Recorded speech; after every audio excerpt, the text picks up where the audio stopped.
Nous avons un petit jour d'avance, puisque c'était le 7 mars 1815, 200 ans presque jour pour jour. Je vais accueillir l'empereur et sa garde. Il vous dira peut-être quelques mots ici. Ensuite, nous avons préparé une exposition dans la salle des fêtes. À presque 200 ans, comme a dit monsieur le maire, jour pour jour. Pour ce qui est de la suite des événements, donc c'est avec plaisir que je vous accueillerai et que vous pouvez poser toutes les questions, et surtout les enfants, parce que j'adore pouvoir faire partager une passion avec les enfants. Donc après, avec les enfants, vous pouvez venir me poser toutes les questions que vous avez envie. C'est ça avec grand plaisir que je répondrai à vos questions. Mais aussi bien les adultes, bien entendu. Voilà. Je vous remercie et surtout passez une bonne journée.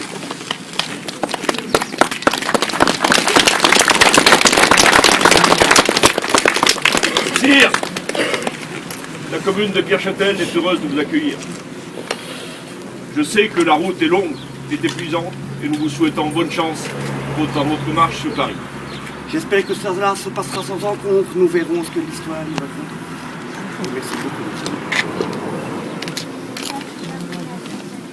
Merci beaucoup, ma petite fille.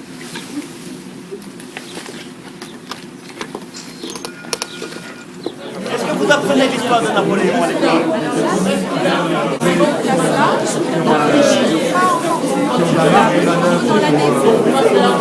Oui, parce que je suppose que vous avez fait un petit... On leur a fait un petit concours, mais rapide, parce que vous allez voir, mais plus tard. Voilà, tout à fait. Une question? Oui, dis-moi.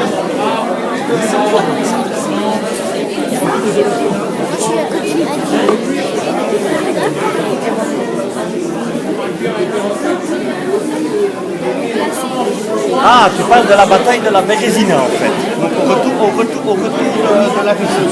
En fait, Napoléon est parti en Russie, mais il n'a jamais cru que les Russes allaient brûler. Donc quand il est allé jusqu'à Moscou, les habitants ont brûlé la ville. Mais ça, c'était pas prévu parce que l'empereur pensait rester vivre le temps du siège à Moscou. Donc il a dû rentrer, et bon, ben oui, et il y a comme il neige et il y a beaucoup de glace, vous connaissez ça ici, mais ils ont dû absolument tourner et se déplacer. Ils ont dû construire des ponts dans la glace pour revenir en France.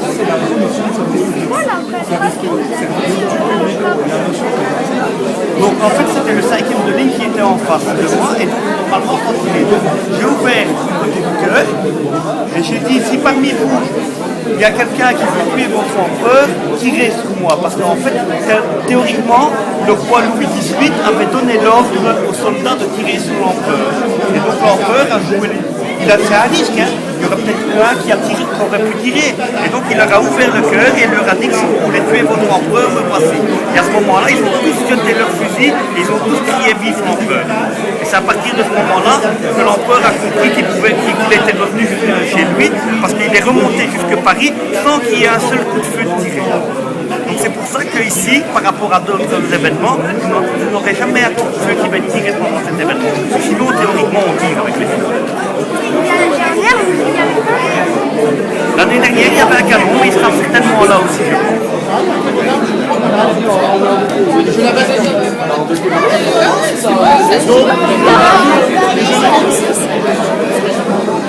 Je mets le côté. Ici, une génération. Une giberne, c'est des cartouches placées. On peut la foutre à l'intérieur d'une balle. Je dis, je vais ici, c'est un bassinet. On met de la poudre dans le bassinet, il y a un trou. La lumière, on remplit le bassinet, je ferme. D'accord?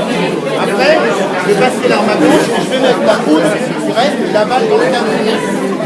Je sors la baguette, et après je tourne. Je tape. Je remets la baguette. Je reviens au portable. Après, on va venir en joue, on la charme et je tire. Il faut savoir qu'à l'époque, les cavaliers, surtout la cavalerie lourde, les cuirassiers, attaquaient les batteries, donc les canons. Et pour que les canons ne servent à rien, ils avaient des clous et un petit marteau. Et dans la lumière, donc là où on met le feu au canon, ils prenaient le clou et ils l'enfonçaient, donc ils tapaient avec le marteau. Et donc le marteau, on ne savait plus utiliser le canon. Donc il était cloué sur place. Parce qu'on mettait un coup dessus, tac. Passez l'arme à gauche. Alors, vas-y. Passer l'arme à gauche, c'est en fait pour... On est entre nous, hein. Je vais prendre votre bâton, je vous change avec la cabasse, voilà, vous êtes en peur. Il faut savoir qu'il y a... Ça marche pour les films, ça, non? Il faut savoir qu'il y a des mouvements. En fait, pour charger le fusil, il y a 12 mouvements différents, donc on ouvre et tout ça. Et à un certain moment, donc vous avez déchiré la cartouche, vous fermez, et donc ça veut dire que la balle, elle est ici, elle n'est pas dans votre canon, donc votre arme n'est pas chargée. Et il y a un ordre qui dit passer l'arme à gauche. En fait, vous faites ça, et vous n'avez pas votre arme chargée. Donc, sur l'ennemi qui est en face, vous savez que vous n'êtes ni prêt à vous défendre, et ni chargé. Donc quand on passait l'arme à gauche, c'était le moment où c'est là où on risquait de se faire tuer. Et dans la tradition, elle est devenue passer l'arme à gauche quand on meurt.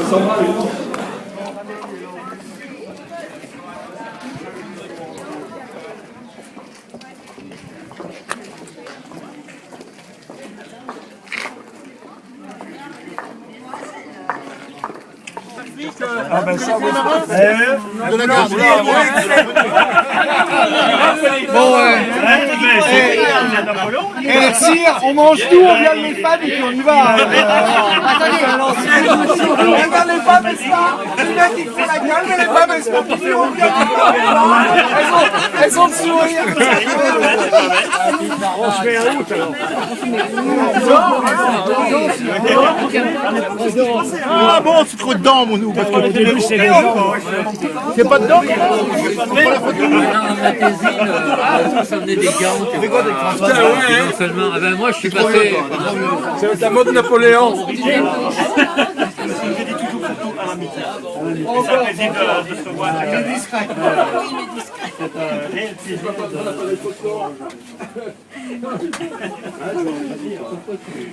En réalité, il est certainement plus sensible.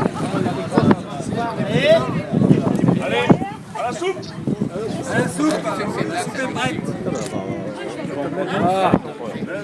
Ben là il y en a des photos.